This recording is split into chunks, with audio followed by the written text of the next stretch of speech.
দেখুন, আমি সবসময় বলি কি যে শিক্ষা এমন একটা জিনিস যেটা মানুষকে আলো দেখায় এবং সেই আলো মানুষকে পথ দেখায়। যখন আমি কোথায় যাব এটা আমি স্বচ্ছভাবে জানতে পারবো, তখন কোনো একজন মানুষকে আটকানো কঠিন তার গন্তব্যের জায়গা থেকে। শিক্ষা এই জায়গাটা আমাদেরকে তৈরি করে দেয়। সুতরাং আমি আজকে যে আল হিকমা শিশু একাডেমিতে এলাম এবং একটি নতুন শিক্ষা প্রতিষ্ঠানের সূচনা হলো, যেটা আগামী দিনে এখান থেকে জাতির এক একটা বড় বড় সম্পদকে তৈরি করবে, এটা ভাবতেই আমার ভীষণ ভালো লাগে। আল হিকমা একাডেমির যেই কারিকুলাম, যে অ্যাক্টিভিটিস এবং তাদের যে টিচার্স প্যানেল এবং আগামী নিয়ে শিক্ষার যে চিন্তা ভাবনা, সামগ্রিক বিষয়টা আমার অনেক ভালো লেগেছে। তার সাথে সাথে মঞ্চে আমি যে আল হিকমা শিশু একাডেমির একদম প্রারম্ভিক পর্বের যেই শিশুরা পারফর্ম করেছে, তাদের পারফরমেন্স আমার অনেক ভালো লেগেছে। এই দুয়ের মেলবন্ধনে আমার কোথাও গিয়ে মনে হচ্ছে যে এই স্কুলটা দাঁড়িয়ে যাবে, স্কুলটা একদিন অনেক বড় জায়গায় পরিণত হবে এবং এখান থেকে ভারতবর্ষের মানচিত্রে এক একজন সম্পদ আসবে, যারা মানব সম্পদ হিসেবে এই দেশ কাল জাতি কমিউনিটিকে অনেক বড় জায়গায় নিয়ে যাবে। আমি সব সময় বলি কি, একটি জাতির মধ্যে পিলপিল করে কত মানুষ জন্মাচ্ছে, তা দিয়ে সেই জাতির শ্রেষ্ঠত্ব আসে না। একটি জাতির মধ্যে কত সুন্দর মানুষ জন্মাচ্ছে, কত শিক্ষিত প্রোডাক্টিভ মানুষ জন্মাচ্ছে, তা দিয়ে একটি জাতির শ্রেষ্ঠত্ব আসে, একটি দেশের শ্রেষ্ঠত্ব আসে, একটি সভ্যতার শ্রেষ্ঠত্ব আসে এবং এগুলো এই শিক্ষা প্রতিষ্ঠান থেকেই শুরু করতে হয়। সুতরাং আমি এখানে এসে অনেক খুশি। Thank you. আজকের আপনি যে অভিভাবকদেরকে ভিড় দেখলেন, অভিভাবকদের জন্য কি বার্তা দিয়ে যাবেন? আমি বাবা মায়ের জন্য বলি কি, শুধুমাত্র স্কুলে পাঠালেই, ভালো টিচার দিলে, ভালো জামা কাপড় দিলে বা ভালো খাওয়া দিলেই বা বিশাল সুন্দর সুন্দর বইপত্র দিলেই পড়াশোনা কমপ্লিট হয় না। বাবা মায়ের দোয়া আশীর্বাদ লাগে, বাবা মায়ের পজিটিভ ভাইবস লাগে, বাবা মায়ের সন্তানের সাথে কানেকশন লাগে, স্কুলের সাথে বাবা মায়ের কানেকশন লাগে। এই সবকিছু যখন সুন্দরভাবে হয়, তখন একজন সন্তানের শিক্ষা পরিপূর্ণতা লাভ করে। আমি বাবা মায়ের কিছু দায়িত্বের কথা এখানে বলে গেলাম।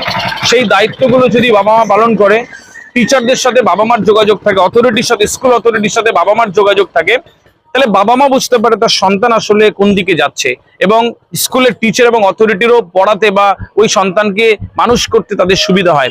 এই মেলবন্ধনের কথা বললাম। আমার মনে হয় যে সবাই না শুনলেও অনেক বাবা মা শুনবে এবং তাদের সন্তান অনেক বড় জায়গায় যাবে। আজকের উপচে পড়া ভিড় দেখলেন আল হিকমা শিশু একাডেমিতে, আপনি কি বার্তা দেবেন? দেখুন, একটা প্রতিষ্ঠান শুরুতে যে এতটা গার্জেন ধৈর্য ধরে এবং সকাল থেকে নিয়ে এখনো পর্যন্ত তারা আছেন, নিশ্চিতভাবে যিনি প্রতিষ্ঠাতা এই প্রতিষ্ঠানের আল হিকমা শিশু একাডেমির নিশ্চিতভাবে একজন যোগ্য এবং দক্ষ ব্যক্তি।